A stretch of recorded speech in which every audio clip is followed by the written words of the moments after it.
Hello, everybody. It's a very, very special day. Why, it's Friday, May 28th. Not normally, you wouldn't think it'd be anything that special. I mean, it's the beginning of Memorial Day weekend here in the U.S. But True. that's right, it's the launch day for the game that Uncle Adam and I made together. Rain in Hell. Couldn't be more excited. I've got Adam here. How you doing, buddy? Not too bad. Not too bad. I'm trying to bring up the chat so I can keep an eye on Yeah, I saw there's a lot of people already it. chatting out there. Happy to see it. We're gonna basically, this is a little Q&A. We're gonna hmm tell you a little about writing the book, why we wanted to do this, sort of where this came about. We'll answer your questions. This is just gonna be a live discussion. I have no idea how long this will go on. Sure. Uh, just so we're clear, the game is out. It is available now. This is not like a Kickstarter thing or anything like that. We wrote the game. You can buy the game. The game is done. Everything you need to play the game right now, today, you can get today. I'll just answer the very basic questions right up front. Fun, fast paced, brutal, miniatures agnostic, skirmish war game. 64-page book available in PDF alone for $10 or PDF and the book for $15. Link will be in the description that you can go. Sorry, I didn't mean to hit my mic. That you can go check it out to the website. The website has the links to buy it. Also has Adam's video, his introduction video. It'll be where we're going to put up the little sample play video when that goes out this weekend. I'll link Doug's review video, which was fantastic. He really deep dived it. All that will be down in the description, so you can go check out all that supplementary stuff. Okay, there we go. Precursors out of the way, right? hmm Right. hmm All right. So Adam, we've got a lot of questions probably already Oh, rolling in. I've got answers, I hope. I hope so too. But okay. I want to start out actually with just real quick. I want to tell everybody the story of how we got to this point. Okay. hmm hmm Because so this was maybe, what was it, like a year and a half ago when we were over, like a long time ago. I was over at Sam's, right? And you Yeah. came to Well, visit us. was that when you were here in February? No, because it was like last year. This is Okay, even so then that not was 2020. This was September. 2019. September of 2019 is Yes. when you and I and Sam did a stream on Sam's Twitch channel from his house. And I remember saying to you, I've got an idea for a miniatures game.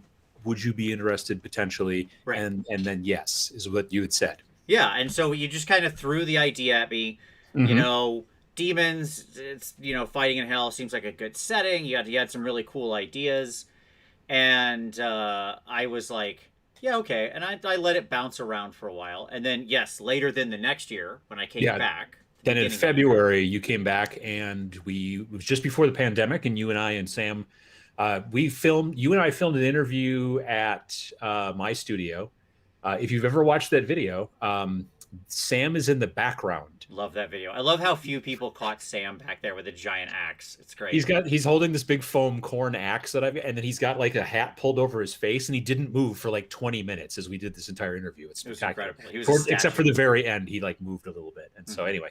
anyway, so yeah, so we did that, and then during dinner we talked about it a little bit more, Yeah. and then not much really went on until October, Yep. middle of the pandemic or early part of the pandemic, depends on how things are going to go. Yeah, you and I had like a conversation or two. We kind of bounced around some basic ideas, and then we said, "All right, Mhm. are we going to do this?" Yeah. And I was like, "Yeah, okay." So then we sat down and got to the business, the dirty business of writing. Just Mhm. started from like a set of guiding principles. This is what we want the game to be about, what we want it to be like, and then just started building it out from there. Yeah. Uh, Yeah. yeah, it's been a journey. Yeah. Uh, Oh, yeah. And it's been a while since I had done any kind of like layout and publishing stuff. Like I do, I mean, I'm a graphic designer. That's my kind of my thing. But it had been some time since I had done that kind of stuff. So getting kind of back in the saddle in InDesign, the software, Adobe InDesign and stuff like that, and working with the people that we worked with for art and things like that. That was a lot of fun. I really enjoyed that part.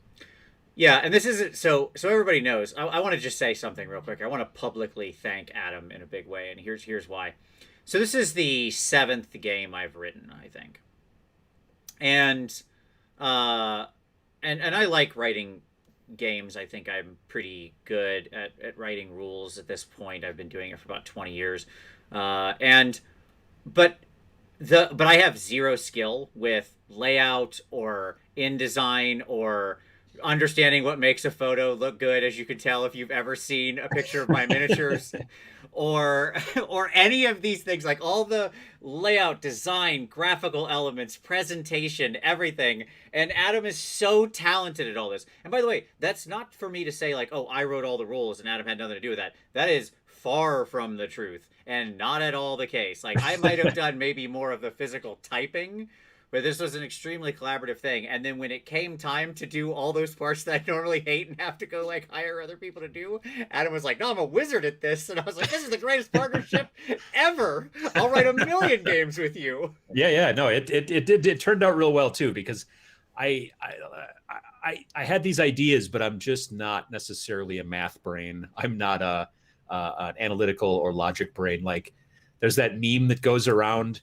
You see sometimes like my friends playing strategy games, and there's that image of that woman, and you see all the math floating in front of her, and then it's like me playing strategy games, and it's Sure. the Joker from the Dark Knight movie Yeah, when he's I don't dressed up really. like I a try to look nurse, like and a he's like, man with a plan. right, Yeah. exactly, yeah, like that's generally how I kind of play, Yeah. and also try to come up with rules, so it doesn't work so hot. So yeah, no, this did work out real well. All right, let me do some initial shout outs and questions here. Andrew Fairbanks, obvious first question: are there angels? No, it's completely set in hell. Although we've already sketched around some additional ideas, obviously for future games or thoughts like Mhm. that, and you know that there were a couple pitches that I had that might have included angels. So sure, there you go. Let's see. A lot of people saying, you know, congratulations, all that. Thank you very much. We're really, really excited about this. And I Yeah, will say absolutely. that it's like in the playtesting, I watched so many people play it, pick it up so fast, and then have a lot of fun. And that is like the best moments of doing this, when you actually watch people play the game and have a good Hmm. time. Hmm. Let's see. So, how big can a demon get? As big as you want, I guess, is the answer.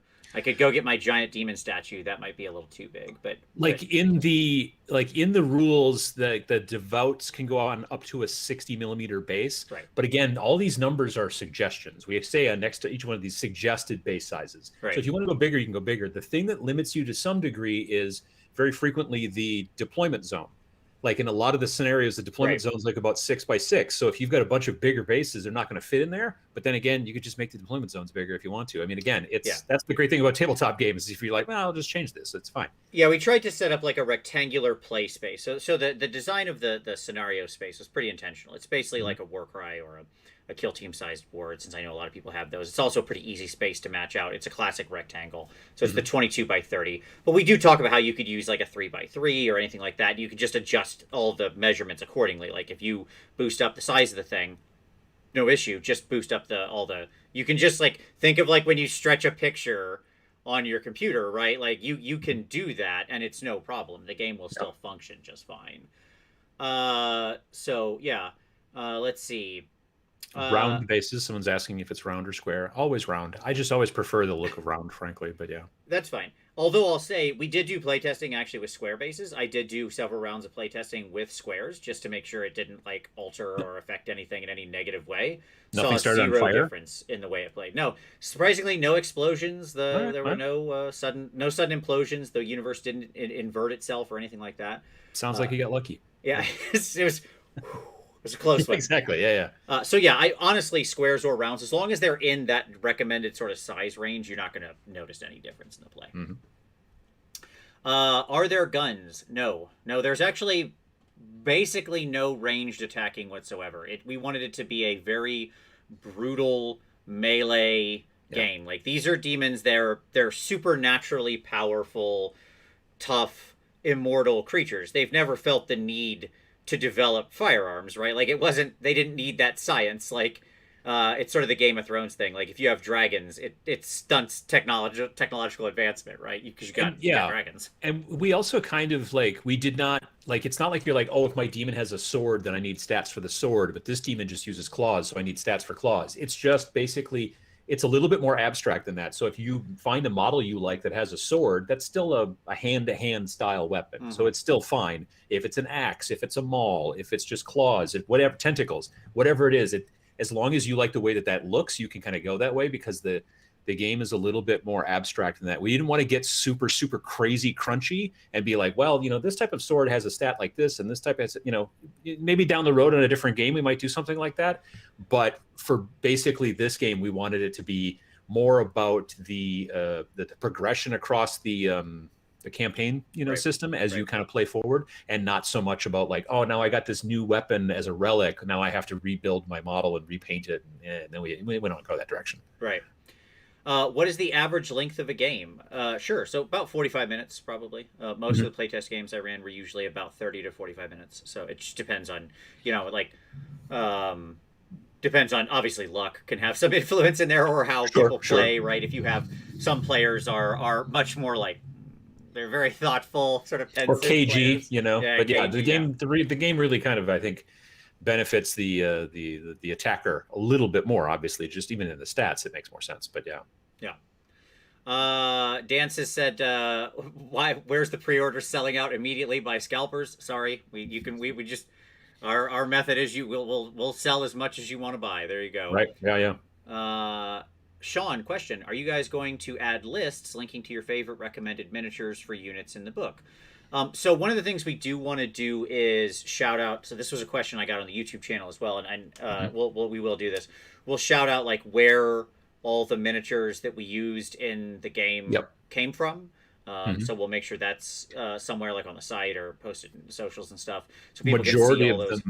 Majority of them are 3D printed, actually, but there are some that are not. So yeah, and we do also want, like, we already I've been in talks a little bit with some different companies about maybe making some sort of special or like a coupon code or this, that, kind of other thing. So yeah, that's kind of been going on as well on the behind the scenes. But we couldn't. It's one of those situations where it's very difficult, especially for the two of us with day jobs and stuff like that, to launch like everything all at once. So this was So, but yeah, that is coming. We're definitely going to do that. But definitely, I mean, like the artwork on the inside of the book, Artists Empire. You definitely want to go check out Artists Empire on YouTube or artistsempire.com. Those photos, those are photos, not illustrations. It's a photo of a miniature that either Vince or I painted, and then we took photos of them and then sent them over, and then Scott there just digitally amazes. Yeah, and shout out to Scott who killed it. Yeah, the pictures are amazing. The first time Adam showed me some of them, it blew my mind. I mean, it's that's how I want all miniature book art to be. Like that's my God. He's the man. It worked out really, really well. Yeah, I was really glad I was glad we were able to commission him to get that done. It turned out great. Yeah. Hey Dana, see Dana Howell there. Hey, congrats on the launch. Thank you, Dana. Hope you're doing well. Yeah. Let's see. Terrier, question for Vince. Are you also getting a badger tattoo, or are you leaving Adam hanging? I'll probably have to be leaving Adam hanging on that one. Maybe I'll get the logo. There you go. Well, that's what I got. No, not the badger logo. This logo. Oh, yeah. Sure. But yeah, otherwise I got and I've had this for like a long time. Like that's a logo from the previous game company that kind of used the same name. My good friend Peter Spejos and I had a company that started in like 92 where we made games, and it was called Snarling Badger Games. So I still had the domain and everything. I've had that domain for 25 years. There you go. So I figured that's kind of what we decided. When we decided we wanted to keep doing this, that's why we came up with Snarling Badger Studios. So there you are. Marco Frazzoni in the chat. Hey, Marco, hope you're doing well. Marco. He said he's an avid player of skirmish games. Yes, amazing painter. Like, if you guys aren't all subbed up to Marco, you should definitely go do that. I mean, the man paints war bands. It's incredible. He's like, I painted this whole war band. It looks stunning. It took me like 3 to 4 hours. And he's just showing you exactly how he does it. So, nice. Just an amazing guy. Okay. Let's see. All right. Trying to catch up with all the questions here. Mm-hmm. You guys are great. Okay. Boom, boom, boom. Oh my gosh, the chat jumped on me. You know how this is, Adam, when the chat jumps. There we go. So we answered the square or round bases and size. We talked about that. It's generally, so just to answer that in a really blunt fashion, Square or round doesn't really matter. We're talking about your minions being on 25 to 40 mil, and then the biggest ones are your two special guys who are on can be, if you want, on slightly larger bases. That There you being go. said, round is better.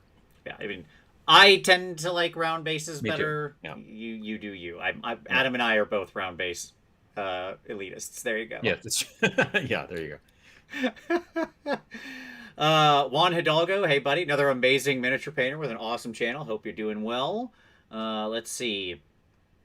Does the PDF book have color photos of example painted warbands? So the PDF the book itself is in black and white, and that was an intentional choice. So I'll let Adam actually talk about that while I scroll for questions. Yeah, the book is black and white for a couple of reasons. Number one is cost. Having I mean, the cover is color. Well, I mean, it's got color in it, like there's color in the eyes there, and this is technically color around the edge. It's just kind of more of a sepia, and then there's color on the back. But on the inside of the book, we went with the black and white, frankly, because of cost. Like the book would have to cost a considerable amount more money to have like color pages on the inside, and we kind of thought it would just make sense to do it this way. And then to be perfectly honest with you, the idea of then turning around making the PDF in color when the insides are in black and white, and it was a situation. There's no good way for us to make it so that we could do it originally in color and then just tell the printer to print it in black and white. That doesn't work. So we stuck with that, but it also kind of I like the aesthetic of it a little bit better too. So there's that, but yeah, we've I've thought about doing color and stuff like that, but the print on demand cost for color on the inside is considerably more, and we wanted to try to make this as inexpensive as possible. So yeah, ultimately it was important to us to have this game be accessible, sort of above all else, right? Yeah. Like, I mean, I like writing rules. I like putting games out there, but neither Adam or I are trying to retire off of making this game. That's not the point here, right? Like, we both have day jobs, as mentioned. Yeah. So this was a chance to really put something together that we thought would be really cool and fun and put it out there in the community. And that doesn't work if we didn't have to charge $45 for a rule book or something. Right. Even the color wouldn't cost that much, but still it would have been considerably more. And so we were just kind of like, yeah, and again, we're like, I'm a big fan of indie, the whole indie mindset to some degree. So like, I like the idea of keeping it inexpensive and making it accessible.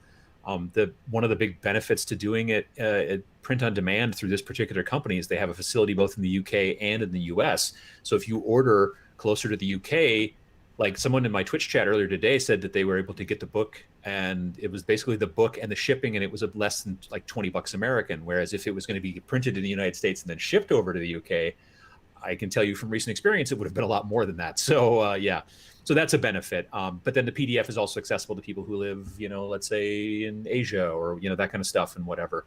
I'm hoping that eventually the company that does the print on demand eventually gets a facility in Asia. That would be sweet. But currently right now, that's where we're at. Yep. Is the morale check called Satanic Panic? No, but my gosh, what a missed opportunity. Sometimes you just don't think of everything. Well, sure. I mean, there's not really so much in the way of, morale checks, and B, like there's no Satan in this game. You know what I mean? Like, true.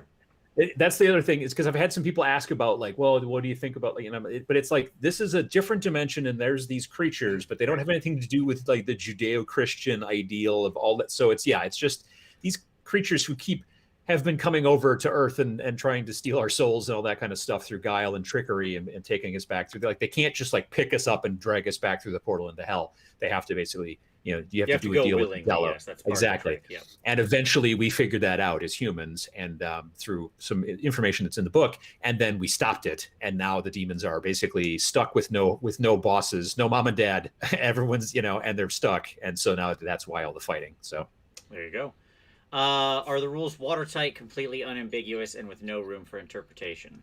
No. I mean, like, we tried to do the best job we could, and you can blame Tom if you notice anything wrong, as he was the developer. But no, I mean, we really did try to do a good job. I know there are a couple little errors in there that we caught. You always catch stuff like that afterward, unfortunately. Yeah. But for the most part, we're pretty happy. The chart on page 25 with the devout, two of the devout are flipped. Like, one's supposed to, like, the broker is supposed to be, I think it's the and the succubus is supposed to be the earthbound. So those are flipped. So we're going to try to fix that. But yep. Yeah. But other than that, I mean, like the rest of the information within that section, and there are probably some other typos. Some people mentioned there's some typos as well. And this has gone under a bunch of eyes, but it never goes under enough, it seems. So sure. But yeah. Derek says, are you planning on any expansions? It's something we've talked about. It's not like I can say firmly we'll ever do it at this time. I mean, Mhm. do I have ideas? Oh, sure. I think we both have ideas, but we'll Sure. see. I've had a lot of people ask about, even in the chat on Twitch today that I just got done with, a lot of people ask about solo play and a bunch of people in the Yeah, comments as well. And we've talked about, I mean, as it is right now, one of the scenarios called the Beast of the 10 scenarios can be played solo play, because it's 1 to 4 players, so that means solo play. But Vince and I've talked a little bit about like trying to come up with like basically like a free PDF kind of bolt yeah, on that says here's solo play, just because it's not a bad idea for a lot of people who just don't have people to play with. B, pandemic, so yeah, we would. But as far as like sit like there's a lot of kind of people in the industry, not so much in the industry, it's more in the community, that are like, oh, well, if you sell a game and then don't ever make any expansions for it, that game is dead. And that's not really the case. You know what I mean? right, Especially when a game that's supposed to be kind of story oriented. You can buy a game and then just be like, I get to play this for as long as I want to, and that's cool. right. If you're talking about a competitive scene and the meta changing and this and that, that's a different story. But this is all self-contained. Like if you're like, so it's everything you need is in the book, and so there's not a great need for us to like expand. If we want to expand, we'll go down that road potentially. But the other idea is that, we've been talking, Vince and I, about trying to put out a game maybe once a year, and if we do, they won't be the same game. It'll be different stuff and things like that because it's fun to do. So Yeah, yep. yeah. Felipe says, how much terrain is suggested? So it actually varies by scenario, but you can always change it to fit your needs and your Mm-hmm. availability of terrain. There's a terrain table in there. All the terrain is very clearly defined. The average on the board is 3 to 5 pieces of terrain that are of roughly like a 4 by 4 inch size. And again, we're talking about 22 by 30 size. So if Yep. you scale up a little bit bigger, you can go more. But yeah, it does Yep. depend on the scenario. You're right. So it's not a tremendous amount of terrain, certainly. Like a couple pieces and you're good to go is basically the answer. You can play in it because it's mostly a melee focused game. Terrain is creating interesting like choke points and areas where you have to move and move around. It's not doing things like blocking line of sight for shooting or stuff like that. So if you're on a lighter board, the game still plays just fine. Yeah, yeah. Okay. What scale do the minis have to be? Well, so the answer is you could really use you could use multiple scales. I mean, it was certainly designed with kind of the traditional 28 to 32 millimeter scale in mind. But I'm sure there's plenty of good 54 millimeter miniatures that, as long as they were on like roughly the right base, would be perfectly fine. The Right? thing They is, just is look that like big demons because they're demons. They can look like anything. exactly, they're not people, they're demons. So Right. like I honestly, a lot of the models that are in the photos in the book are models that were printed by my friend Matt from Game 4, from the Game 4 podcast. I'm trying to find a picture here. It's not working. And so like I would basically just get some STLs and then I'd be like, oh, hey, can you scale these up or down a little bit here or there? Because since we're not dealing with people, we don't have to, like, the whole concept of scale is that like basically roughly from the eyes to the bottom of the feet, that should be roughly 28 millimeter. And then that's an average size human. Well, these are, as long as the base size is right, they can be as tall or as short as you want, honestly. So yeah. Yep, absolutely. Marco said, I love the concept of the self contained game that you can play forever. That's the reason why I'm still playing Mordheim after 20 years. Totally agreed. Like, Yep. that's a great Yep. example of a game. Like, yeah, it's not like anybody's making that stuff anymore, but there's a fan community who, you can go to. But, like, I've played a Mordheim campaign in the past 5 years. Love that game. Mm-hmm. Mm-hmm. So, yeah, I mean, games don't have to die just because nothing's there. They die because we don't want to play them anymore. That's it. Mm-hmm. Let's see. Does the game enable on-the-fly thinking and adaptation on the tabletop? My perceived lack of that has been my trouble with other games. I really think so. So let me talk about this for a second, because this is something that I tried to focus on in design. Actually, I think that's exactly the major part of it. There's some obviously conception in how you initially put together your cabal. You do have to think through that and say, Mm-hmm. do I have sort of the right mix of abilities? Because that's certainly a component of your overall strategy. But what we saw time and time and time and time again in playtesting was the combination of the activation system, which is very unique and something I'm very, very, very proud of, combined with the nature of the scenarios, meant that like you absolutely had to be adapting on the fly, and how you activated and where you moved and what you did really ended up determining the outcome of the game. And there was a one of the most fun games I had in playtesting was a game I played against John Ninus. and it came down to the two of us with two demons each left, completely tying on everything in the scenario. It was a complete draw, and it came to the last roll of the last round, and it just drew, and we were both like, that was the most amazing game ever, because I mean, we were just, it was chess, right? It was Oh tit yeah. for tat. And and at the end we were like, okay, it was a draw, but it felt great. Like, yeah, nobody won but nobody lost. It was just like, that was it, stalemate. We both push cards in, we step away. Yeah, it was amazing. So yes, I really think so. We kind of looked at a bunch of different type of activation systems out there, and I knew going into it, like I knew what I didn't want, and so, but I also knew a little bit of what I wanted. Like I knew I didn't want it just to be like you go, I go, and that kind of stuff or whatever. Um, and I've always liked, like, let's say bolt action or star breach, where you reach into a bag of dice and you pull out a die and you're like, okay, now you get to go, and then I get to go and whatever. But I thought, like, I like the idea of maybe knowing a little better, and so to just reaching into a bag so that you can, it's not just complete reaction every single dice pull where you're just like, well, now we have to figure out what to do next. Right. It's a more of a, we roll all these dice at the beginning, one die for each of your demons and one die for each of my demons, D12s. And then now we know the order, but it doesn't match. It's not like, oh, well, this is the die for this demon. I just know I have an activation in the 11 spot and I have 2 in the 10 spot, and then I don't have any more until the 4 spot. So you kind of count down, and you can see your opponent's dice too. So you're like, oh, they're going to be able to move twice in 6 or activate twice in 6. And so now and so like there's that whole thing, but it's changing every single turn, which I think is really fun. It's really, really cool. Yeah, I agree. It really is one of the, like, one of the things that happens when you write games is that so, and it's the same thing with miniature painting, honestly. Mm-hmm.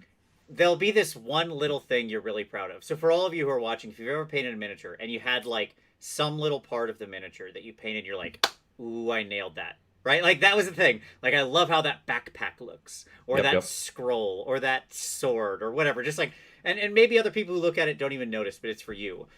It's the same thing with writing games. You'll get one little thing that you get, like an idea hits you and you're like, yeah, this is it. And for me, it was the activation system. Yeah, no, it's spectacular. I really, really like it. I think it's very unique, and I think it's very interesting. And I think that, I don't know, I could see other people kind of picking up on it, you know what I mean? And being like, and you could see that kind of, just like you saw like the bolt action thing. And I don't think the bolt action was the first guys to do that, but you've seen other companies do things like that. And I think that you could see other game systems kind of looking at this kind of concept, and because it's a smart concept. I think it makes a lot of sense. So, yep.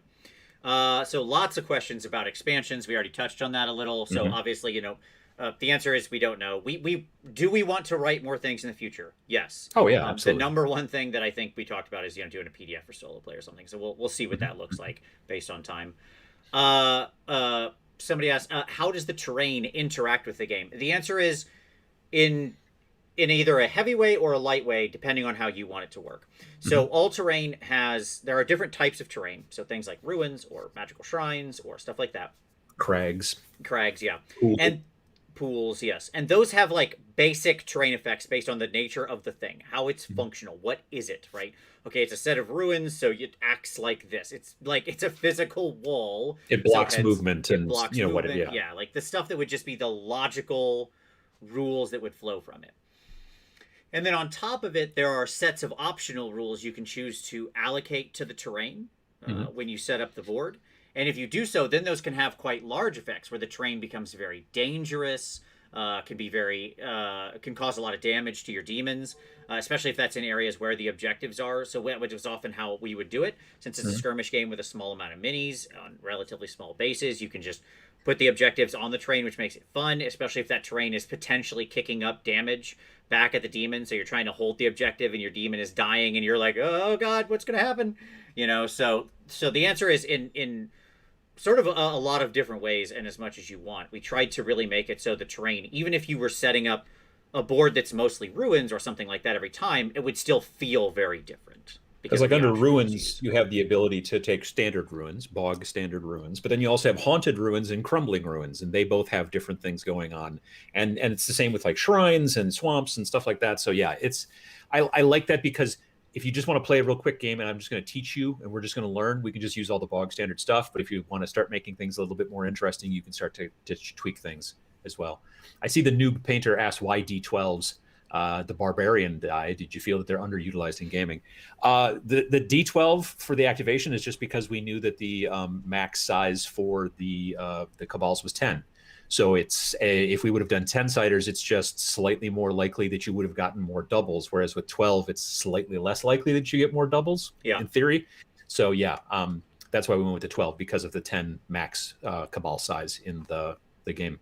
Also, it's just a cool die, and it's a totally cool die. So I've been buying them on Amazon and stuff like that in different colors. Yeah, It had positive mathematical recursions in the testing. Is the true answer? I was going to say that. But the second answer is it's also a super cool looking die, and I just like D12s. Yeah. Sometimes both of those things can be true. Keith Phipps said, I saw the book had brutal and heard both of you in your videos say the word brutal. Is that just a descriptor or does it a mechanical thing? It's very much a real descriptor of a mechanical thing. Yeah. The game is tilted towards offense. In other words, demons are dangerous, destructive creatures.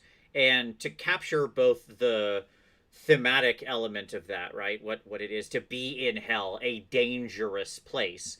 Offense needs to be tilted towards the winning side of the coin, right? And so, when demons attack, they tend to really shred the heck out of each other. Now, it might still, depending on, different matches, different demons, some are better at combat than others. It's certainly not always like every demon that attacks another just explodes the thing. It's not that at all. But the combat, but if you have like a combat monster leader, if you have like the executioner from the devout from the judges who's been souped up and he rolls up on some basic demon, it's a bad day to be that dude, right? He's here you have been tested and weighted and judged and found wanting, right? So that's what brutal means, I think. It's basically, it's a relatively simple system, but I think it's really elegant. Let's say your combat's 8 and your opponent's combat is, I don't know, something like 5. So you have higher than your opponent. You're attacking your opponent. Your combat's 8. Theirs is 5. So that means that you basically hit on 2+. Right. Now, if you two were equal, both had combat 6, then you would be hitting on 3+. Right. Now, and then it's 4+ if you're under. Now, normally those numbers are shifted a bit higher on the die, but because it's very brutal, those numbers are shifted. So basically, if you've got a higher combat than somebody, you only miss on 1s. Right. So, and if let's say your combat's 8, you're throwing 8d6. And then you're looking for every one of those that's not a 1, and then that's a hit.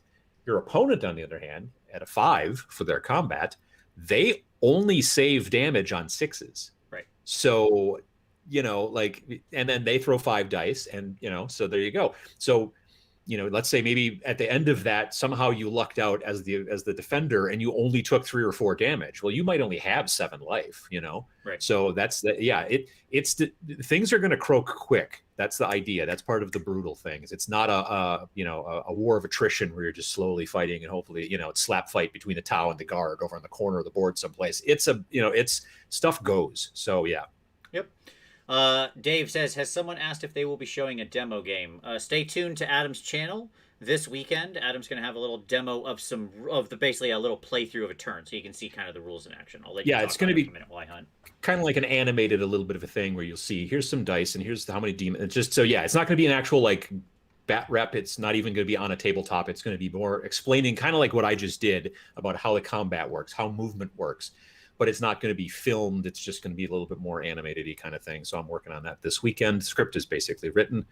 But yeah, we do hope to be able to do some battle reports soonish. I got to be honest, I have to build and paint a little bit more to get actually 2 warbands that are actually usable. All the models that I've been building and painting for this have been basically for the artwork. So I don't have like a full-blown finished, not that looks nice. I could proxy stuff like I've been doing, but I don't have anything that I could like look nice on a bat rep. So I've got to kind of finish that up on my end. Yeah, there you go. Horns fan said it must be challenging to write a game while being careful not to co-opt recognizable elements of existing rule sets. I mean, fortunately, Adam and I are fans of a lot of different games, and so actually that gets easier when you've played like a wide swath of different games and skirmish games and stuff like that, because you tend to be inspired by a lot of things, but drawing on nothing in particular. And plus, we're always set by the guiding principles that we wrote, like where we're not trying to co-opt anything, but what we're asking the question, what fits this game? Yeah. Okay. Awesome. Some people saying they just got the game right now. They're excited to try it out. That's awesome. Michael Evans said, "Can you answer a rules query today?" Yeah, sure, man. If you've got one, yeah, that's fine. John Uh, K asked, "You mentioned bloodletters for your army. Do you envision them as lesser demons?" Yeah, I would say so because just because the base size, honestly, because they're like on 32s. So yeah, I yeah, mean, you could if you like really tweaked out one, bloodletter to make them look really cool. That could be your leader. Heck, that could be your sure. devout. Size matters not. You know what I mean? Yeah, yeah. Like, but yeah. So generally, I'm going to make a devout bigger if I can, 50, maybe 60. On Twitch today, I was working on a new devout that I'm working on, and he's on a 60. So he's a Yep. big boy. Legionnaire says, "What is the game mechanic, i.e., D6, 2d6 deck of cards?" So it uses D6s in various amounts based on sort of what's going on with your combat score. And then D12s are your activation or your basically how you set your initiative order. So Mm-hmm. there you go. Mm-hmm. Let's see. All right, just reading through, lots of conversation. Uh, so Cal Storm said maybe you've covered this already, but I saw there's one scenario that is only for one player. Are there any more plans for solo play? So yeah, no, it's okay. We did talk about that. Yes, we're thinking about putting together like a PDF for rules for solo play. Seems to be a lot of interest in it. It's just Yeah. something we didn't have. And it would be a free download on the website. We Yep, wouldn't, it's not like a thing that we would charge like as an expansion. It would just be like, here's the free PDF. And then, you would be, it would obviously only work if you already had the book. But yeah. yep, exactly. Let's see. Okay. Uh, let's see. Somebody said they love the art feel of it. Yeah, we're very excited about it. Like I said, that was all Artist Empire. A lot of the paint overs you see of like the Mhm. miniatures, that's Artist Empires. The art itself, why don't you talk about that? The non paint over the minis, because you chose a lot of that art stuff and worked with other folks. So you want to talk about that? Yeah. The cover was done by a person who I had been following on Twitch, and they're not listed in the book. It says, what does it say here? Cover art by an awesome anonymous person who was paid for their work and who we look forward to working with again. When I asked them like how they wanted to be listed in the book, they were like, "Well, I could just you don't need to list me in the book and whatever." And I was like, I thought to myself, I'm like, "Oh, that's kind of a bummer that obviously maybe they didn't have a good time working with us. I thought everything was good." And then they were like, "Oh, but really looking forward to working with you again on something." So it's whatever, but that's fine. But yeah, great artwork. I did the shading. But otherwise, yeah, they did the black and white line art, and we worked back and forth on that. And then the other stuff that's not basically like Artist Empire stuff, being like the cool paint over digital stuff, is either very old woodcuts, like old out of copyright woodcuts, because there's a lot of woodcuts of demons, as it turns out, and Yeah, yeah, sure. skeletons too. So and then I would take those and then I would redraw over the top of them to kind of tweak them even more and to sometimes simplify them too, because sometimes they're just a little too overwrought. And so there's some of that stuff in here as well. Like this one is not even, I don't know if you can see it. That's just an illustration that I found online that I bought through a stock, art service and stuff like that. And it's a woodcut of gargoyles, I think, on Notre Dame or something like that. So there's a lot of different things out there that if you are thinking about making your own book, sometimes you tailor the lore or the story a little bit. Like if we would have made this, I was talking about in the Twitch chat earlier, I'm like, if we would have made it a game about robot squirrels fighting against each other, that's hard to make a miniatures agnostic game about because it's hard to find robot squirrels, Right, right, right. but the demons are easy, not only for the artwork, but also for the miniatures and stuff like that. Like Yeah. lots and lots of companies make demons. And so it makes sense for miniatures agnostic games to try to tweak their story a little bit so that it helps the person who's buying it to be able to find actual models to be able to use. Mm-hmm. Nate said vertical combat 2 inches. Yeah, so your engagement range in this, by the way, is a half-inch horizontally or 2 inches vertically. That's what And Nate that's is referencing there. base to base, Base not to base, yes. yeah. So if you've got a super tall guy, he doesn't. Yeah, it's base to base. Right. How did that work out with playtesting and terrain heavy boards? Quite well. It meant that if you on boards where if you use really tall terrain, obviously people who can fly get more powerful. I mean, that's probably fairly obvious. Big benefit. Like somebody the difference between an open field and in the middle of city fighting or whatever, right? So the kind of obvious things happen. Obviously, normal figs can climb, so people can get up there. It just meant that you had to think about sort of where you put your objectives. So like if you used a very terrain heavy board, I didn't put objectives way up on top of something because that would mean that like the flyer suddenly had this tremendous advantage in getting to them. But if you put them on the ground floor, then all the flyer can really do is go stand or hide somewhere that's out of the way, right? So it's less sort of beneficial to them actually winning the game, but they might be able to keep a piece alive. Mm-hmm. Michael Strange said, "Question: You're playtesting. What was your favorite? Oh hell yeah moment?" I think I talked about it already. That was the thing with Ninjon, where we came to like this knockdown, drag out 5 round, everybody doing their best fight, and it came to a total draw. It was fantastic. So there we go. Ray said, "What scale do the minis have to be?" So we mentioned that it's designed with sort of 28 to 32 mil in mind, but again, because demons are demons and can be effectively anything, you could use 54 mil as long as they're on the right base size. Let's see. Is there magic?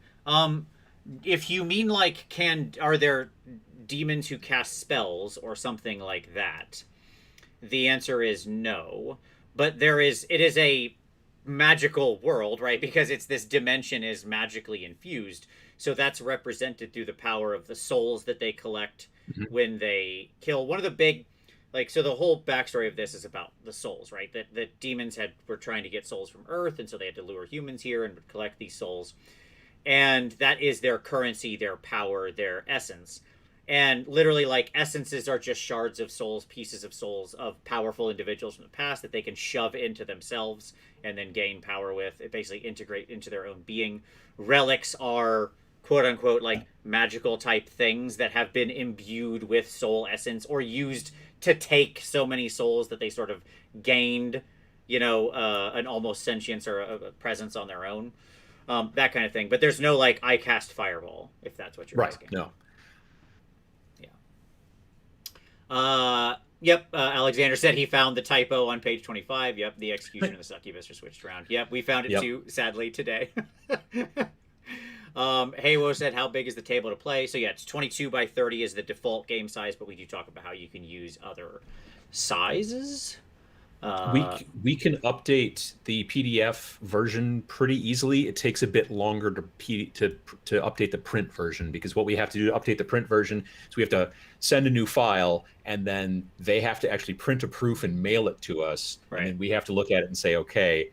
But the PDF version, you can just be like, here's the new version, and then it just automatically. So we'll update that. But yeah, and to be clear, it's two switch names on a table. The actual game information lists everything correctly, so it's just two switch. It was just my bad on one of the tables. That's all good. Let's see. Aegis Sinesh says, "What about hex bases?" Sure, man. Yeah, it worked. You can do it. It's like be fine. Okay. Vince, how long did you playtest, and did you settle, or did you took it as far as you could without releasing? Okay, so I think the question that's being asked there is, do I feel like we did enough playtesting? The answer is yes. I mean, we took the amount of time that we thought was correct. that's basically the answer, to where I wasn't getting feedback or needing to make changes. I mean, that's, I think, right? I mean, Adam, I think you and I both said we're going to release it when it's right. That was kind of our thought.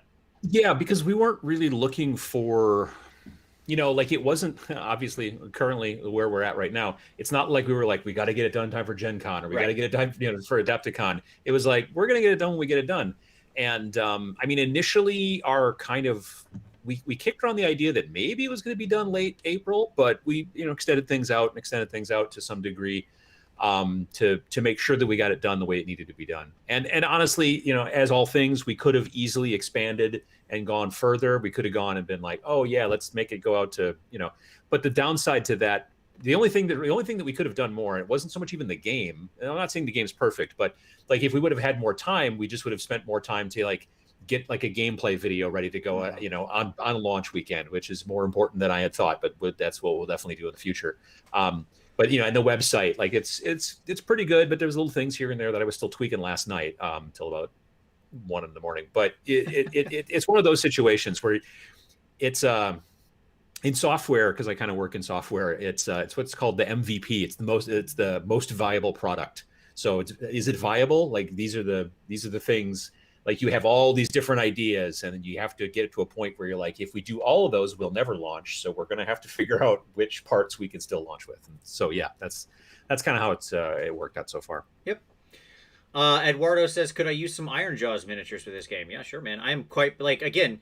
One of the things we want to do here, and why we both really love miniatures agnostic games, is because we want to unleash your creativity. Like, No. what does a demon mean to you? Could a demon look like some armored orcs? Yeah, yeah, sure. That seems pretty crazy to me. Like, I'm sure somewhere some people would think that absolutely looks like a demon. If that guy came screaming out of the darkness at me, I think the word demon would feel appropriate.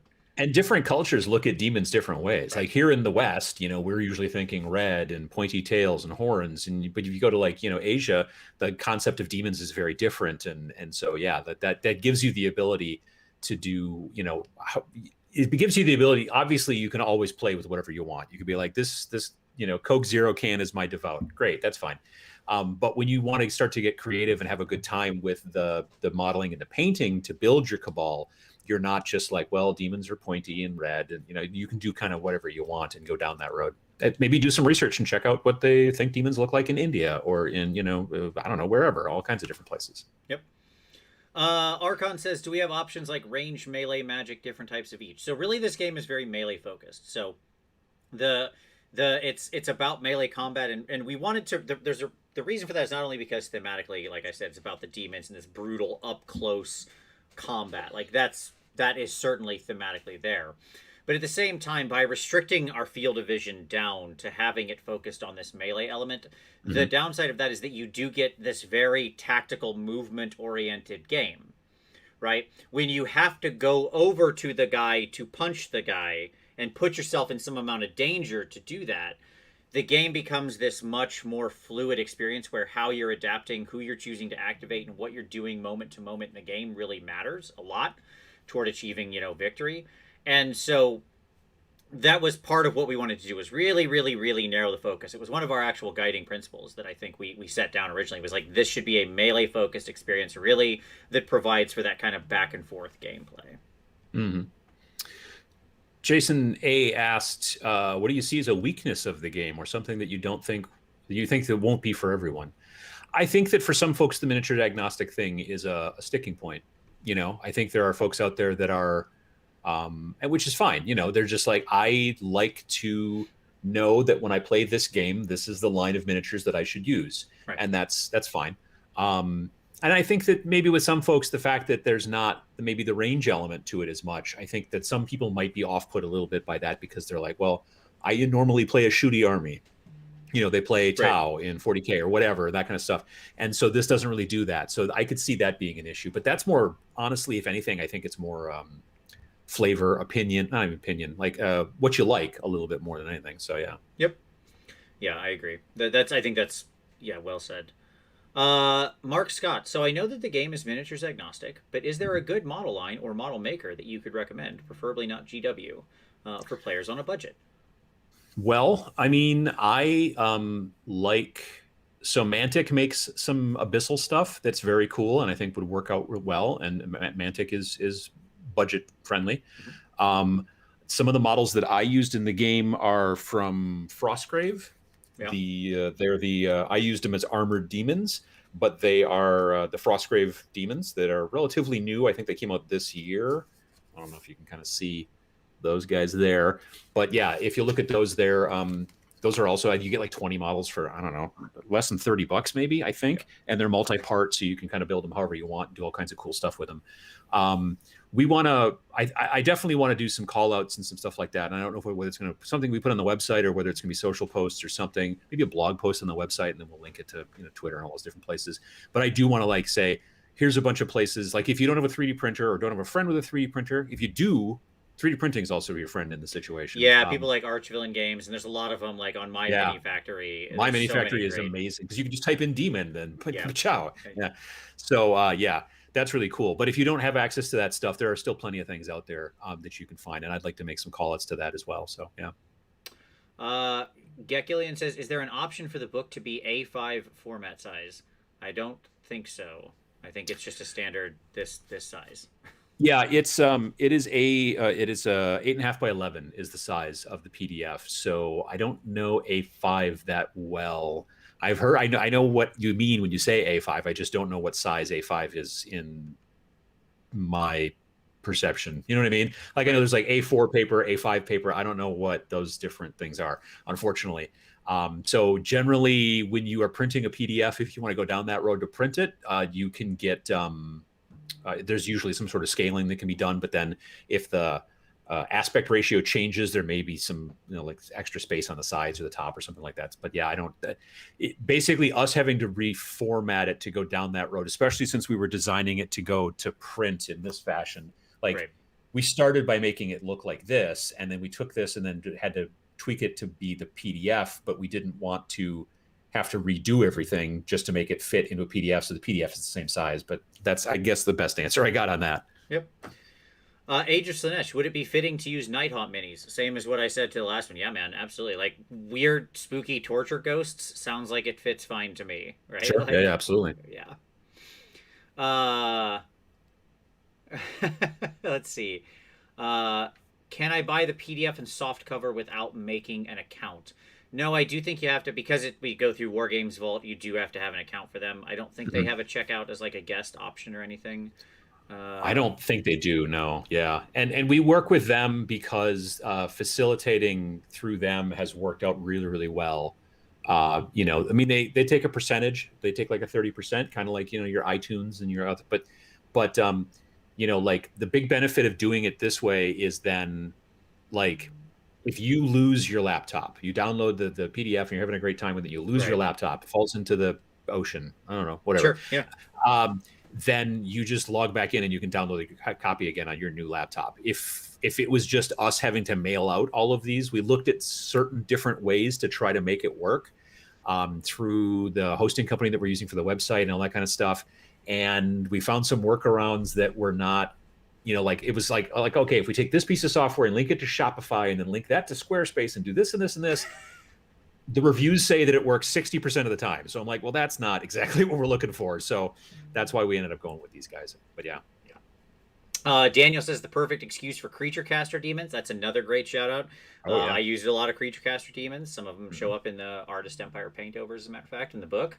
Artist Empire himself's in the chat. Shout out to him. Absolutely great. Yeah, look him, like, follow him on Twitter. I'm gonna put his Twitter down in the description of this afterwards, so you can go follow him too. Let's see. Andrew says, can I create a warband whose goal is to take the souls of Tenacious D? Yes, that would be the Earthbound. They're trying to get back to Earth, so there you go. That might be because they want to get back at Tenacious D. I could see that.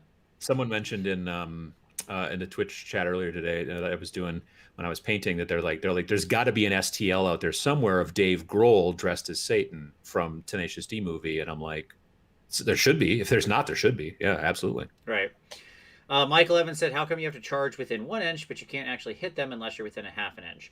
So we could allow for interesting situations where you're charging into multiple people and then kind of like actually attacking this guy, but still actually engaging this other person over here. Just things like that. It ended up being that having that little difference in there actually make quite a difference, especially if you've got little tiny scrums going on of 3 or 4 people. It lets you trap people basically into combat range in interesting ways and limit their choices of things like could they charge and stuff like that. So just, yeah, it's a small rules thing, but it ended up being pretty beneficial. Let's see. Will you all have book signing booths at cons? No, but when cons come back and we're all there, I'm perfectly happy to sign your book if you have it with you. So sure, absolutely, yeah. Yes. Some people asked earlier today about like, well, so you're gonna have a booth at like Gen Con, and I was like, oh God, no, that's a crazy expensive. So much money. Yeah, but then the other question was like, well, what about a booth at Adepticon? And we love Adepticon, both of us do. But the trick is that we love going to Adepticon. We don't particularly love sitting in a booth at Adepticon. Right. So I don't know. We've chatted a little bit about the possibility of at least having like some demo nights, maybe like because like in the evening they'll have like open gaming upstairs and stuff like that, and maybe we can get a table where we can set up and have some demo nights and hang out and have fun with people there. And maybe if we give the people who run Adepticon some extra cash, maybe they'll let us like sell books up there, because normally you can't sell books except in the vendor area. But then there's also those hallway booths that can also sell books. But then, so maybe if we give them like booth money, but we're not going to be in a booth, then maybe they'll be cool with it. So that's like a ways away. So we're still thinking about that. But yeah, I could see that kind of stuff happening. Yeah, absolutely. Yes, it'd be like if I mean, because Adepticon's kind of a vacation for both of us, and so it'd Yeah, be yeah. like going on vacation, and then at the hotel you've got to work the front desk for 3 of the Yeah. days. Like, well, this Yeah. isn't really a vacation. Um, do you recommend this game for younger players? Could be an obvious answer given the title. My answer is yes. So with a caveat, right? I mean, it's about demons, but there's nothing overtly bloody or awful. The stories aren't. We didn't write the stories or these things in any visceral fashion. It's Hmm. not Hmm. overtly gross or caustic with the language and anything. It's certainly PG in all of the languages in there. Now, it Hmm. is dealing with demons and that concept, right? But again, it's not demons in the Judeo-Christian sense. It's an alternate dimension of these creatures who live in this place. As long as the children are kind of not really small or mature enough to understand. Like, I think when I was a kid, I thought monsters were kind of cool, right? Like, I think Yeah. monsters are cool, and they're effectively just weird monsters. And the rules should not be hard for them to grasp. Like, there's a lot of complexity in how you can play when you really understand what's going on, but getting the rules going is easy. There's a very shallow learning curve to it, so you get there real fast. Hmm. Hmm. Yeah. Yeah, absolutely. Um, I just saw a question I wanted to answer. Can you activate a model more than once? Um, I don't think there's any situation in which that happens. Yeah, there's a Well, couple there. Yeah, there's a couple times where some of the leaders, like so the schemer or people like mm, that, can have a special ability that will allow right. him to like basically eat somebody else's die, and then he gets to sort of take something and effectively kind of go again Yeah. because he's the Generally, schemer. no. Yeah, generally no. It does specifically state in there that like your activation die, once you've activated them, that's it. That's their time. It's a 1-to-1 thing. Mhm. So yeah. Do base sizes matter? I mean, we've given some suggested base sizes, but there's no like, oh, you have to use this or you have to use that. Like leaders, it's best between 32 and 50. Devout is between like 32 and 60, roughly. And it's 25 to like 40 roughly for minions. But again, if you get some minions that are on 50s and you want to use them, it's fine. It's the only main issue, kind of like I said before, is that generally you have a deployment zone that's 6 by 6, and you might not have enough room if the bases are kind of bigger. But you can also just make your deployment zone a little bit bigger, or just fudge it, or whatever. You and your friends, you can figure it out. Right. But there's no like, if you do it the wrong way, you get disqualified. That's not the kind of game it is. Yeah, and the answer is because we play tested with different size bases just to Mm-hmm. see how things would feel. Yeah. Actually taking like some of the playtests I ran, we had all small bases against all big bases just to see kind of what that felt like because I really wanted to put this through the paces. And the answer is there are like advantages and disadvantages to going up in base size. On the advantage side, obviously you have a bigger presence on the board. You can kind of hit. You can get to a place where I can hit both guy over here and guy over here. I can be within a half inch of more models, right? Mm-hmm. Which Mm-hmm. is an advantage. But disadvantage, there are more models within a half inch of me. Like it's much harder to block a big mini off to keep them safe, right? To sort of protect them or shield them. So it really does go both ways. And in the end, if you pretty much stick in the recommended base sizes, that's going to be kind of your optimal experience. But it's not like the thing goes off the rails if you have a few that are a little bigger or something. Mm-hmm. Let's see. Oh, Alaric saying he loved the font. Yeah, that's all Adam. Adam found this. He's using this. That's again.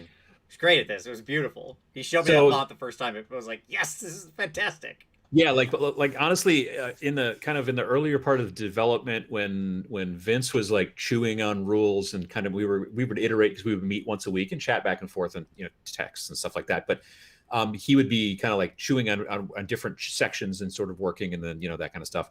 I was then going through and trying to figure out, okay, what's the page going to look like? Like how are the like we did this kind of thing where you've got a wide column. There's basically one column per page, but then there's the mini sidebar that has just little things that point out like, oh, hey, here's a thing you might want to know, or here's a little piece of fluff, or like that kind of stuff. And figuring out what font sizes. It was a lot of me like working on the computer and then printing it and then walking up 2 flights of stairs upstairs and then getting it off the printer and looking at it and going, well, that's too big or whatever. And so what it looks like on the screen is not necessarily what it's going to look like in print, and you have to take that into consideration. So yeah, there was a lot of going back and forth and testing fonts and this and that and just figuring things out. Like the logo itself, the actual Rain and Hell logo, like you can see on the website there, that was um, a modified version of a font from a font foundry that I really like called Remedy 667, and then the font underneath it is a Demonic Skirmish Combat. That is a font that I've been sitting on for literally probably 15 to 20 years, called Democratica. And I just am like trying to find the right place to use it, and finally, like, this is so. Yeah, I'm kind of a font nerd. Most of my friends will call will a lot of my friends will be like, "What's this font?" And then I'll look at it and they're like, "Oh, you don't know, do you?" I'll be like, "No, I do. It's Frizz Quadrata or whatever, that kind of thing." Sure. So yeah, but yeah, so that's I wanted to make it because a lot of indie stuff has a tendency to kind of look a little indie, and I wanted to make this look a little nicer than indie. Was the hope. Sure. Rule of Cool said, I assume it was Kathy that was the voice of reason in your announcement video saying there's got to be a better way. Yes, it was. I had her come in and record that. I called her downstairs. I had her do like 5 or 6 takes of each line. And then she went upstairs, and then I realized that it didn't capture the audio properly and made her come down again. And I was like, welcome to making videos. This is what it's like, where you do a whole bunch of work and then realize it didn't come out right. You gotta do it all again. Yep. Does the game have lore attached? Yes. So there is a story that sets this all up as to what hell is. It's not a tremendous amount of lore in there. We left it a lot, pretty open for you to interpret. But at the same time, the driving thrust of this game is the lore. We haven't talked about this quite yet in much of the discussion. But you're not just playing random demons who are killing each other in hell for no reason. A big part of what I wanted to focus on, and what we both thought was important, was to give you the why, right? To me, the why is a huge amount that matters. I have to know why my people are fighting in a game, not just because it's cool to fight. And so there are philosophies in the game. Basically, because hell is in ruin and the directorate has been destroyed, there's lots of different beliefs about how hell should be changed or run or rebuilt or not, right? And each of those philosophies means a lot because, demons sort of self-actualize in the way that, like, the more they believe a thing, the more that thing is. And so the nature of it is that everything you do is driven by the lore, in effect, and by the story that you're telling, because you're an earthbound and you're trying to get back to Earth, and that's what's motivating you. You're like, hell is borked, we got to get out of here. Let's collect enough souls to jumpstart that portal and and just leave. Right? We'll just take it back to the humans who came here and messed everything up for us. Right, yeah, exactly. So that's part really drives a lot of, like, what does your leader do that's special and different? What's the special ability your whole warband has? And that influences a lot of what's going on. So and the brokers don't really care about what's going on as long as they have plenty of, basically for them, currency, which is souls. Yeah. We don't need to fight. We can pay somebody else a bunch of souls to fight for us, or we don't need there to be anything nice, or we need that, all we need is this money, so they've got a very specific kind of mindset, which sometimes you can see, mimicked in the real world. And, and so there's a lot of, like, I don't want to say there's a lot of commentary there, but there's a little bit of commentary in that. Yeah, and, sure. It's also a little like in Mad Max when you've got, like, the 3 leaders of the 3 towns, like Gastown, Waterplace, and Bulletville or whatever. I don't remember the names of it, right? But they're these lords of commerce that just have the scarce resources in abundance, right? Yeah. Mm-hmm. Right on. Okay. Let's see. Okay, so we answered that question already. Model that was that's on the website there, you can see on the page. That one is a 3D print from, I believe it's a sculptor called Lord of the Prince, and I got the STL file off of My Mini Factory, and then my good friend Matt from the Game 4 podcast, Gaming Matter, MATTR, he printed it for me, and then and then I painted it and took photos of it, and then Artists Empire did the digital paint over and stuff like that. And that's the only one we don't have. I initially was like, I think they should all be in black and white. And he did this one in black and white, and then all the rest of them he did in color, and then gave it to me in Photoshop with, like, a layer on top that was the black and white version. He's like, in case you want the color ones. And he was right. The color ones look nice, like on the cover and stuff, on the back cover and stuff like that. And they work great on the website. But, but this one still is really, I think, pretty dope. So. Yep. So I just want to answer something here. So Francesco said, I was thinking it would be easier to have D12s in two colors and then create like an initiative line after rolling a dice to make it easier to see the activation order. Sure, you certainly could. You could put them together and like you pull your red out. We did. I flipped over here on the page to the play sheet. So on the website there is you can download the Cabal sheet where you can kind of outline everything and show it all. Like here you go. So It you can should write be in the everything down. PDF version, but if you get the book version, this is not in the book. You have to Right. just download this because we couldn't figure out a good way to make it where you could photocopy the book without squishing your book. Right, exactly. So, but you can download this for free. This is off the website, which is what I'm on Mhm. here. That's what I just clicked over to, and you can see how there's a place like on your sheet to actually place the dice. But yes, there's no reason you couldn't do what you're describing as well to kind of visually represent the back and forth order. Mhm. Let's see. How many players does it support? More than two? Yep, you can have up to four players. Many of the scenarios are can go up to four players. About half of them, at least. I don't remember the exact number. I can look real quick. We do list that in the book. It actually says specifically at the beginning of the scenario section exactly how many players can play in each scenario. So there are 1, 2, 3, 4, 5, 6, 7 out of the 12 scenarios that can have up to four players. So there you go. I thought there was 10 scenarios. Or 10, yes, but there's 12 options on the table. Sorry. So Oh, yes, right. Yeah, seven yeah, out of the yeah. you're right. Seven Yeah. out of the 10 scenarios can support up to four players. Three are two only. So there you go. And the Beast can be played single player or up to four players. So that's Yep. also cool. There you go. Will you be to do? Oh yeah. Chad Roberts said, "Are we going to update to correct those minor errors we saw?" Yes. Like we'll fix the PDF. Any thoughts about other people building hacks or expansion based on your work, a la the like do in other words, I think what he's asking is, do we care if people make supplementary material or put out their own fan made or community made stuff for it? I mean, we kicked around the idea early on about whether we were going to go with Creative Commons. Is that what it's called? Yeah, sure. Yeah, yeah. And we didn't go down that road. Like if you wanted to make a fan made thing and give it out for free, kind of like we're going to give out the solo thing for free, then I mean that's totally fine. So yeah. Yep, exactly. Like no, if you make some fan expansions, just put it out there and say, hey, here's some cool extra rules I wrote for it. I don't think either of us are gonna come after you in any way for that, right? So Mhm. it's fine. Glad to see you're engaged in the game. Yeah, yeah, absolutely. Let's see. Ben says would be cool to make a group that are corrupted humans left behind after closing portal. Looking at you, Nurgle minis. That would be a cool idea. Like that have become so Yeah. demonic because they've just twisted over the innumerable time they've been trapped there. Yeah. Yeah, yeah, yeah. That'd be very cool. Okay. Let's see. Let's see.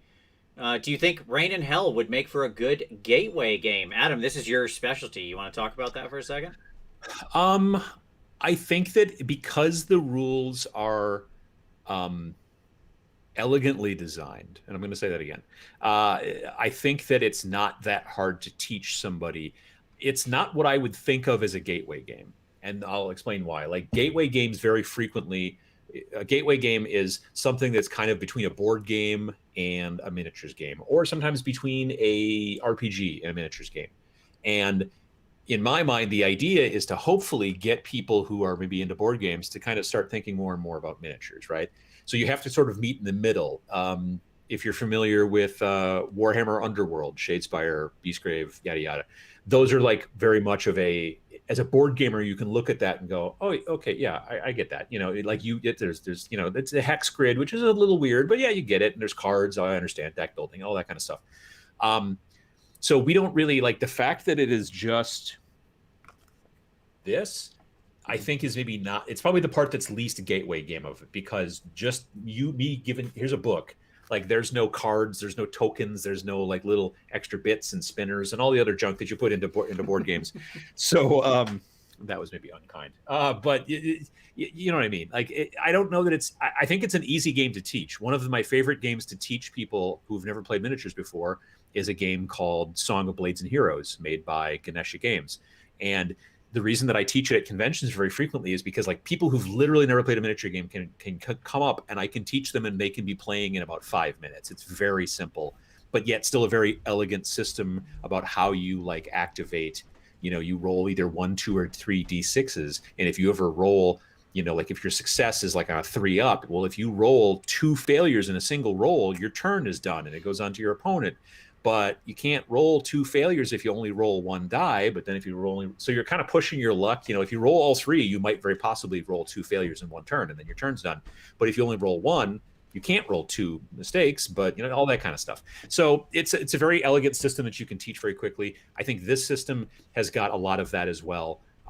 It's got, I think, more in depth in the different types of demons and all that kind of stuff. And there's like a bigger list of what's going on. And there's slightly more in the realm of stats. But I think it's still definitely, it's not a super crazy crunchy game. We didn't want to go down that route where you're like, well, let's see, I've got 6 different charts I have to look at before I can even create my first person for my warband. I mean, we didn't want to go down that road. Yeah, exactly. So somebody just said, "Can talk about soul dice?" Sure, I'll talk about soul dice. Mm-hmm. Yeah, so soul dice are a major mechanic of the game. So let me dive into how that happens. Obviously, the core of this story is that the demons of this dimension trade in souls, and souls are the currency. They're what powers everything. They are what these demons are constituted of. And so, the way soul dice works is whenever you kill a demon and you're close to it, you have to be within a certain proximity, a few inches. You basically the killing demon, the one who did the slaying, grabs a little bit of the soul of that demon they slayed. Now, the key thing to remember here is that demons are immortal. These creatures never die. Now, eventually they can get so weak that they sort of become like sort of soul geist or something like that, and that's what kind of is manifested in some of the haunted ruins and things. That doesn't really happen in the course of your campaign. But each time they just lose a little bit of their soul, okay? And that's represented by a soul die. So when you slay a demon, as long as you're within a certain edge, you then get to grab a d6 and roll that, and that becomes a soul die. Whatever face it shows, you record it on your play sheet. So there is a space here for soul dice. You slay the enemy demon, you roll the die, it rolls a 4. Okay, great. You set that die on your play sheet face up on the 4. Mm-hmm. Okay? Now, what that's going to mean is that going forward, that gives you a die that you can use in a couple different ways. You can either choose to replace any roll that you or an opponent has made after it's rolled with the face of the die. So in other words, let's say you roll a 1. Okay? Great. You roll the 1. Set it down on your play sheet, face up. Some demon comes screaming in and attacking your person. Your demon has 4 life left. They deal 4 damage. Right? You go, oh wait, one of those die you rolled? No, no, no. That was actually a 1. You only did 3 damage. I live. Right? So that's kind of how that works. The other thing you can do is you can use it to sort of speed boost your demons, where they just sort of consume the soul, and they can add whatever the face value is of the die to their move for that move that they're making currently. Like, you're choosing to activate them, I will burn the soul die, they will now move an additional number of inches equal to the face of the die. Great for sort of late game plays when you need to, like, oh, I gotta reach and get that objective. Okay, so it lets you kind of get over there. But in a campaign, there's a tension here. Like, if you're playing this as a one-off, then you kind of just use whatever soul die you've got, and it becomes sort of a back-and-forth mechanic. If you're using it in a campaign, however, soul die are important because they then, at the end of the game, translate into your currency. They are what you actually use to recruit additional demons, to go on excursions, to get, sort of fantastic essences and relics and stuff like that, where you're trying to get cool things. So there's a tension there of the more of your resources you burn during the battle to win, the less you then have afterward to go get cool toys or whatever In between sessions and stuff. Yes. Yeah, exactly. Yep.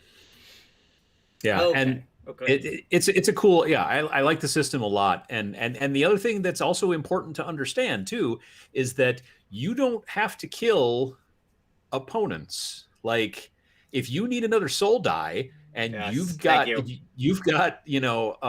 one of your demons in your own group is kind of just about on his way out, you could kill him instead of letting your opponent do it, and then you get the soul die. They're demons. They will kill their friends. It's fine, Yeah.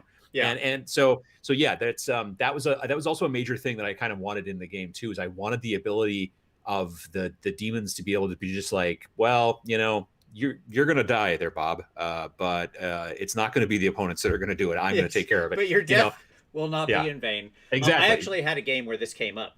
So here's what happened. I needed to get to an objective, but the objective was like 3 inches outside my movement, if I remember. It was something like that. Okay, so like I couldn't Hmm. get there. So I said, okay, I'm gonna activate this demon, and I had a wounded demon right next to him on my team. There's nobody else around. So I was like, all right, I'm gonna activate my demon and I'll running skirmish, which just means you can fight at any point in your move, right? So I was choosing Hmm. to fight before I moved at all. I killed my friendly demon, and then I had to roll at least a 3 on the soul die, right? Hmm. Got it, and then was able to move the demon the full distance to get up and grab the objective. So it was like, sorry, Bob, gotta kill you, and then he's using Yeah, that to yeah, like get trucking over there. So yeah, I mean, it really, yes, you don't have to only attack your enemies; they're demons. yeah, yeah, Okay, yeah. yeah, and in fact, there's the Lord of the Pit, which is the devout demon for one of the philosophies, right? Lords of Hell, He, yeah. yes, for the Lords of Hell, he actually his special ability is about him just like going, "Sorry, Bob," and just killing one of his friends outright and then healing himself up because he's way more important as the Lord of the Pit. Right, exactly, yeah. Okay, let's see. Brian has said, I really love the Forge World Demon Brutes, but have no reason to get them. Maybe I do have a reason now. Those are super cool figs. That was a shame that they had no crossover use outside of, like, I guess, Horus Heresy or whatever they were made for. I don't know. Let's see. Uh, okay. Some more calls out for solo play stuff, which I Hmm. understand. Absolutely. Some people saying, do base sizes matter? We kind of talked about that a little. Not really. There's a range, and as long as you're within that range, you'll be good. But again, they're Um, suggested, so yeah. yep, exactly. It's all suggested stuff. Oh my gosh, we have so many questions. We talk too much, Adam. That's the problem. Yeah, I'm like so far behind. short, terse answers is what we got to do. Absolutely. Okay. Hey Vince, we see that Adam used his real name and not his YouTube pseudonym on the rule book. Why didn't you? I did. It's my name. what what do you think my real name is? Uh okay. Don Smith. Yes, exactly. Was this tested at VincyCon? Yes, it was. Absolutely. We did a lot of that was there was I it's funny because they Scott and John made their video recounting VincyCon, and I was like, you have to leave. We played a lot of games, by the way. I was like, you have to leave all of that out. Like, you cannot talk about that stuff. Right, yeah, yeah. So there you go. Okay. Is it exclusively melee combat? Yes, we talked about that and why. Let's see. Okay. Oh, Nicholas said, normally I've been loath not to go with minis from a big game company, but now I'm searching up something cool for this. Yeah, I think it's because it's only like 10 minis, it gives you a chance if there's a smaller company, something like that you want to explore, right? I mean, Adam, this is something you're all about, right? It gives you a chance to get a couple cool minis for something without a whole Yeah, army. and even like again, I like one of the reasons I kind of wanted to do this as well is because there are certain models that like even from big companies, like I've always thought bloodletters were super cool, but I've never been interested in running them in 40K, Age of Sigmar, Warcry, Kill Team. I've just never, I don't know why, I've just never been interested in running them in any of those systems. But I think the models are so interesting, so they would be perfect minions, probably either like oh, they could be spined demons. Like that's the thing is you go through the rules here, and you have the different types of demons, and you can certainly tweak. Obviously, like this is again not hard and fast. These are suggestions, but I can take a look at the lesser demons for something like that, and just Yeah, go like with Slaughter Fiend. What does that right. represent to you, right? It could Exactly. be a Slaughter fiends, they huge could range of be stuff. spines demon. I could see them because they got a lot of horns and stuff like that. Yep. Like now, would they be a tentacle beast? Maybe not. But yeah. So it's a situation where like it allows you not only to use a bunch of interesting models or STLs or kit bashes stuff, but it can even also sometimes be like I always wanted to paint one of these from I don't know GW Mantic, Warlord, some bigger company, but I've never had a reason to, and now I do. So Yep. Will C says, anything cool with range, terrain, activations, game mechanic that stands out? So I think we've talked about a lot of them. I certainly think the activation system is really cool and what it allows you to do. There's actually a blog post over here on the website where I talk about it, and you kind of see it in action and what I was aiming to achieve. mhm. Terrain is really fun because it can have huge impacts in your game. We had a lot of games where we were using the optional terrain rules that cause damage, and boy, does that make the game like really exciting and tense when you're rolling to see if your demon dies on terrain or holds the objective. Right. Um, Joe Rogers says for the question on warband construction, lesser demons only, and the leader is free. Is the devout free too? Yes. If you look in the Yes. devout section, it's not listed there because you're the leader. You get to kind of build from scratch. The devout is just an automatic thing that joins up to your warband because you're this type. But it does say zero Depending points. on the philosophy you pick, you automatically get one of those devout. Yeah. Yep. Robert, was there any plans to have or designs to have like humans in there or human slaves or anything like that? Not really. Mm. We wanted this to be demons because it's cool to just be demons, right? Now, I mean, have I thought about a potential future expansion that has humans or other beings in other dimensions involved? Sure, we've thought about that. We'll see where the Hmm. world goes. Who Yeah, knows? yeah. Okay. Matthew said I want to do a Japanese Oni warband. That's exactly the culture of Yep. different cultures see as demons. That would be amazing. Like, the sort of kind of ogre looking type of figs. I think would be so cool. I think, but doesn't like Weird do a bunch of Oni? Don't they have some Oni Yeah, honestly, minis? there's a bunch of models from Malifaux that I could easily see being demons. I've got some that I'm like, I probably am not going to end up using them for Malifaux because the people that I used to play Malifaux with don't play Malifaux anymore. So I'm like, well, okay, cool, new demons, neat. There you go. Brandon says Skaven demons an option. Buddy, in games I write, Skaven are always an option. There's nothing wrong with that. There you go.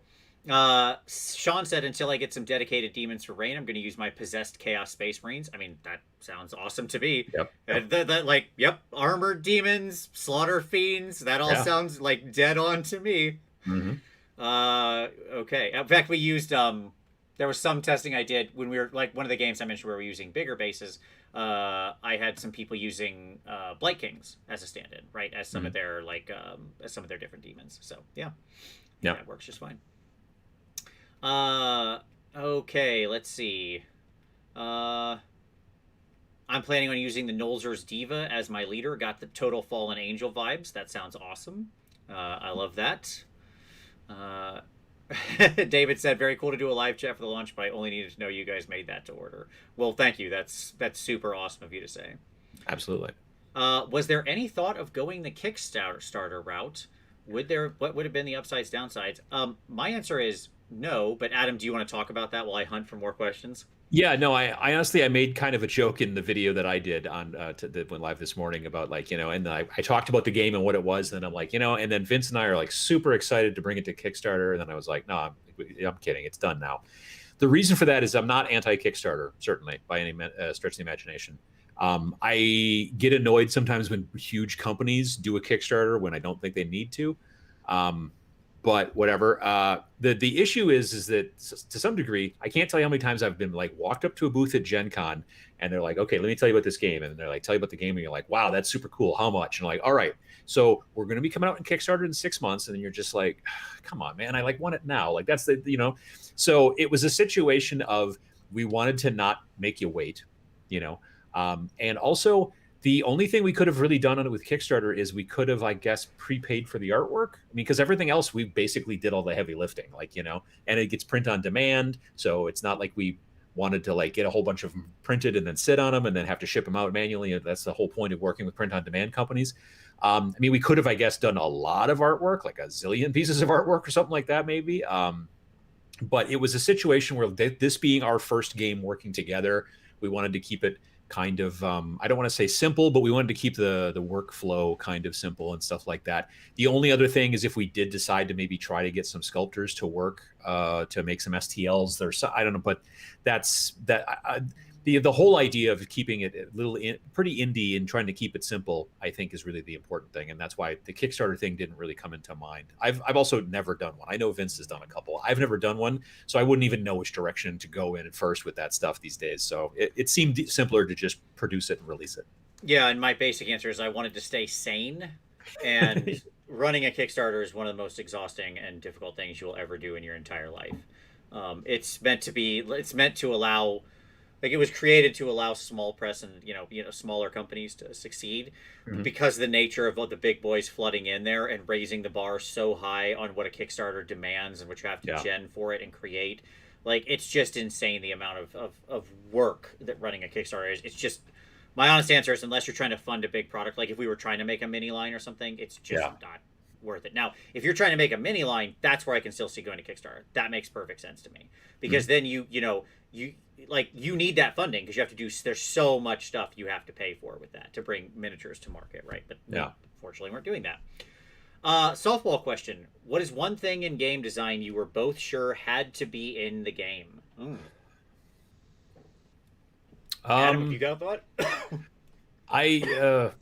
I mean, the activation was super important to me. I really needed to have the activation be interesting to me because I will tell you right now, like these days, the reason that I don't generally play 40K anymore is because of the activation system. It just if you like it, I'm not telling you you're wrong. I'm just like I don't like the whole we roll off at the beginning and then that's the way the rest of the game goes. I like the more kind of a little bit of randomness and the more I have to react and all that kind of stuff. So yeah, that's at least for me that was a big deal as far as just like game design stuff. Yeah. Excuse me. I took a drink and it went down the wrong pipe and now I'm dying. I apologize. Oh my god. Okay. I can vamp. I can keep. Yeah, sure. No, it's fine. Yeah, I agree with that completely. The other thing I would say when it comes to that is the campaign. Mm-hmm. Like from a design perspective, we both knew that this had to be campaign focused. We wanted there to be, real growth of the warband in between games because both Adam and I are huge fans of campaign style skirmish games. Mm-hmm. It's just I think it's one of those things where it's like you're creating a story whether you're doing it intentionally or not when you're playing a campaign because things will change and you'll make decisions and you'll be like okay well now this guy's gonna this and that and that's really interesting whereas one-off games are fine especially for learning a thing but one-off games are very frequently like okay well you won or I won and then that's the end of that but having this kind of thing that goes on and then it's very open-ended, like for how far you're going to go on. It's not like, oh, you play 6 games and then you're done. And we did that kind of consciously. We didn't say this is how long a campaign goes for. You get to choose how long a campaign goes for. You can have an end goal. You can just be like, until we get bored. I mean, like whatever you want to do, So yeah, absolutely. Okay. What are your favorite philosophies in the game? I'll be honest with you. I love all of them. I really do. Like we put a lot of thought into the philosophies and making sure that they had some kind of traction. And this is a huge part of the discussion because the why matters a lot. Mm-hmm. But if you make me pick one, it would be the Earthbound because I love the Succubus and I love how the Earthbound play. So yeah. Honestly, I said Earthbound. Someone asked that same question to me on Twitch earlier this morning, and I said Earthbound as well. And it's more of like I love the concept of like at least I think I did. I'm 98% sure I said Earthbound. I like the concept of the kind of retribution, and like we're gonna head back and get back at the humans, for what they did. Right. You know what I mean? So yeah, I like that a lot. Harder question. How did you settle on 7 to 10 minis, not 5, not 12? Why 7 to 10? Because it just felt like the right number after a lot of testing. It actually did scale around quite a bit. Like we tested with different values. We knew that it was never going to be that big. Like I think we 10 was kind of the outside. Yeah, we had some conversation of like, would we want to go up to like 12 minis? We talked about that a little in the beginning, and we both agreed it was just too many. Like we wanted to keep this small. Yeah. Right. And so we actually tweaked quite a bit at like, well, what's the exact starting size and how much, so that kind of thing. There was a lot of discussion around that. The initial kind of like design specs, it was 5 to 10. Yeah. And then we ended up kind of moving it up just slightly because we realized, well, when you think the leader and the devout, if you're only choosing like 3, it doesn't feel like you're really building a cabal. Yeah. So 7 just kind of felt right after that. Because that's basically 5 plus the leader and devout. So yeah. Yep. Just tuned in. Did they say where the mini on the screen is from? Yes, I think you did mention where you got that guy from. Yeah, that's from it is a sculptor called Lord of the Prince, and I got it off of myminifactory.com. I forget his name specifically, the name of the model, but if you look up Lord of the Prince on My Mini Factory, you should be able to find it. Or I'm assuming they probably also have a Patreon, probably. Yes, somebody said, I didn't see the question that started it, but it was somebody saying like, I guess it was on the activation die. Yeah, you put the activation die next to the person to show that they're activated. You can also just use little chips or markers or anything like that. Sure, we would do that too. Yeah, so, like the idea of like having this thing that the dice is also a token. I kind of wish, and I've been looking to be perfectly honest. I wish that there were smaller than sort of standard size D12s, but there just seems to be the same size D12 everywhere. Every once in a great while, you can find someone who makes a slightly smaller one, but that would be nice too, to just be able to set it next to the model. But because there's not so many models on the table, you don't have to worry about their space quite as much, depending on how much terrain and the size of your table and all that stuff. But yeah, you can either just be like, look, once I've activated this guy, I put the D12 that activated him next to him so that I remind myself that this one's already activated, or you put down like a token or a chip or something if you want to go that road too. Yep. Let's see. Maybe this was answered already. Any plans for campaign or scenario packs or other kinds of expansions? We've talked around it. Nothing firm yet, but I mean, it's the I'm sure we'll want to do some stuff. Would you guys support fan made mods or content? Again, yeah, as long as you're not charging for it. If you're just throwing stuff out there, then I don't think we have any issue with it. Of course, if you in your own game make some cool scenarios or something and throw those out in the community and be like, hey, here's some cool scenarios I made. Fine, cool. That sounds awesome to me. Vince, you might want to scroll to the end of the chat because there's someone who needs to be banned. Oh, there we go. Hold on. Yep. Wow, this person's a real winner. Okay. Yeah. Here we go. Remove. No, okay. How do we remove there? Sorry. Hide user on this channel. There's the little hamburgery thing over to the side. I got him. Okay. Anyway, 6 might have been more hellish. That's true. Okay, there we go. That should be it for that guy. Thank you, somebody, for catching that. I apologize. Anyway, this is why we can't have nice things in the world. It's always got to do something. Okay, I think it's all gone now. Hopefully. Shame that Heldorado isn't in production anymore. It's metal. Yeah, I do have some Heldorado models. I've got some painted the lizard. I forget what they're called, the faction, lizard faction. But I have some of those guys actually. I painted those a long time ago. Okay. There we go. Okay, good. All gone. All gone. All gone. Bad person's all gone. All right. Okay. All right. Now I'm not sure where we are, but we'll keep going. Oh, there we go. Hey, got it. Okay. Any chance of selling 10 D12 dice packs? Not the easiest thing to find. You can get them on Amazon. I mean, if you've got a friendly local game store, they'll have D12s and stuff like that. It was a thing that I did think about. If it's not a more, I mean, like I have 1,000 D12s being a role player for 30 years, but Adam did point out, hey, not everybody's a weirdo like you. But yeah, like Amazon and several other online stores like that have D12s you can order in bulk. I mean, if you go to like Chessex or whatever the dice companies, you can get those. So, yep. Evidently that guy's not gone. Really? How did it not? Why did this person not go away? Now it is. Yep. There we go. Now it says you've been blocked. There we go. Okay. Here, I'm going to refresh to make sure this person is gone. There we go. Yep, we know about the chart with the devout for the judges and the earthbound. They did get crossed. I just saw that. But yeah, we're going to try to fix that. Yep. Okay. There you go. Oh, nice. Yeah, really a solid person there. Yes, I think he came in with this little weird thing. Came in with a second account. I'll watch for him. Yep, different person. That's really nice. Okay. Weird. All right. Fantastic. Infomercial had me laughing at work, says Terrier Halo. Yeah, that was well done. I enjoyed that. Thank you. I was very proud of that one. I'm not gonna lie. Oh boy, this. Okay. All right. There we go. Wow. Really determined. Yeah, evidently so. Yes. Okay. Yes. Report. It's a bot. I did report it already. Don't worry. There we go. Okay. All right. All right. Just why I'm trying to get rid of them all. Okay. It's actually the first time in a long time I've seen a bot. Mine are usually porn bots. Oh, there you go. That's fun. Claustrophobia has a plethora of good demon minis as well. I'm not familiar with Claustrophobia. Is that a 3D sculptor like with STLs, or is that a company? Like the company that produces miniatures and stuff like that.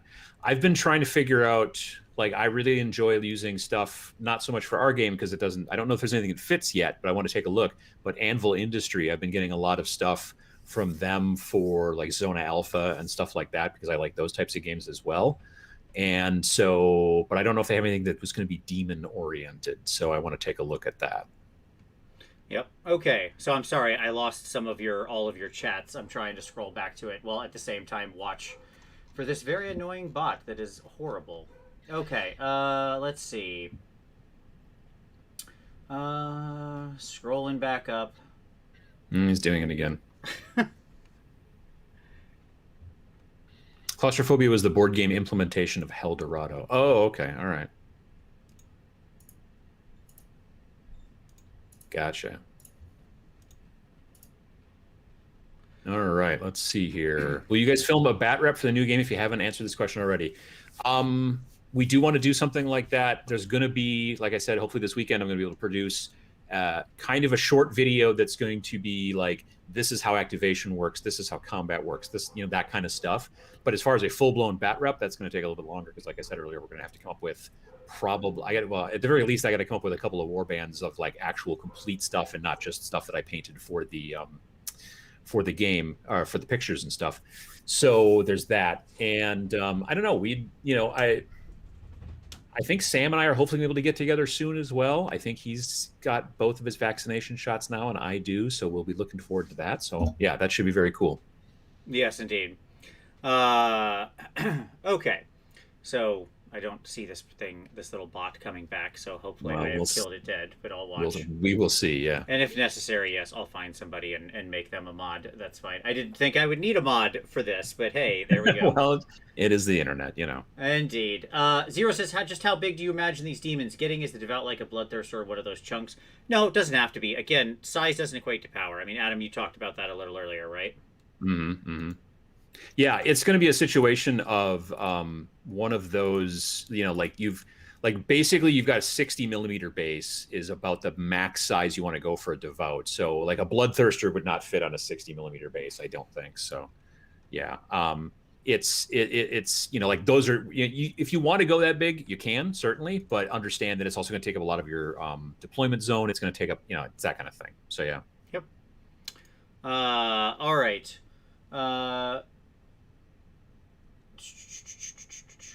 Okay. I saw Emily in here earlier. I want to say hi to Emily. Oh yeah, there you go. All right. Yeah. Hanging with the hub and the pups. Nice. Let's see. Oh goodness sakes! I'll let you keep grabbing questions while I not a problem. Not a problem. Let's see. What else have we got? I'm thinking about using Middle Earth strategy battle game orcs for my basic dudes. I could see definitely doing something like that. That could be very cool. Let's see here. The infomercial was ace, top content, lived every second of it. I agree. I also enjoyed it. I really enjoyed, if you've watched the little video on the website that we've got that kind of shows the, where it's me doing a voiceover talking about kind of what the game is.